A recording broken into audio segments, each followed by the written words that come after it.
ito. Nagluluto. Ano ang luto mo? Ano luto yan? Ano? Cereal o? Cereal. Ayan ang kanyang ulam for today. Ayan. Itlog.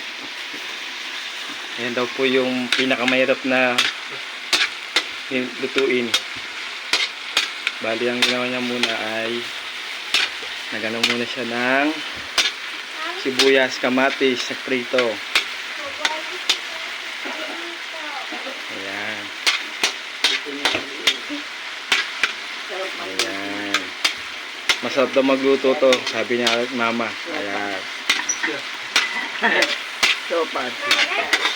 Ikaw rin talaluto. Ayan na. Ayan na. Ayan, bali sunod niya po ay itlog. Itlog po. Ayan. Ayan po, itlog. Mukha na kaming itlog. Ayan, bali ayan. Favoritan po yan. Favorite niyang ulam. Itlog.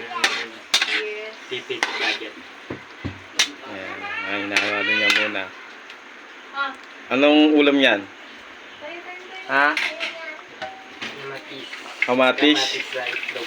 Sa itlog. Kamatis sa itlog. Ayan.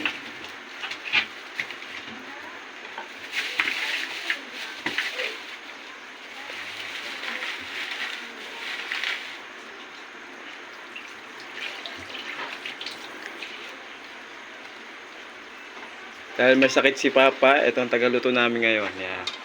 Ng ulam. Ayan na po. Bali, nahalo-halo niya po.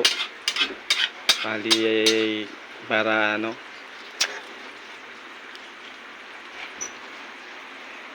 May nayatang ka po eh. Kaya ano, ayun, medyo okay lang, okay lang. Ayan. Ayan.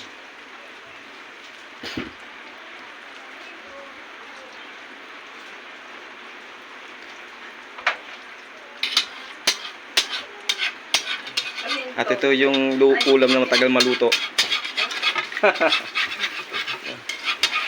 Ayan, bali na ano na yan. Ayan na. Bali, ay, nagulo na. Nabili na yan. Ginulo na. Ganyan pala yun. Okay. Ayun o, ayun o. Pera kambal. Hindi mo ka mama yan. Ay, mama yan. Yan. Ito na. Ayun. Pala. Ganyan pala ang pagluluto ng itlog na may sibuyas at kamatis.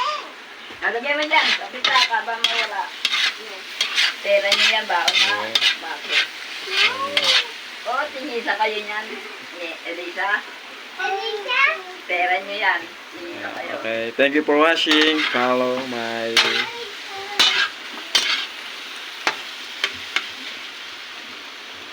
my page.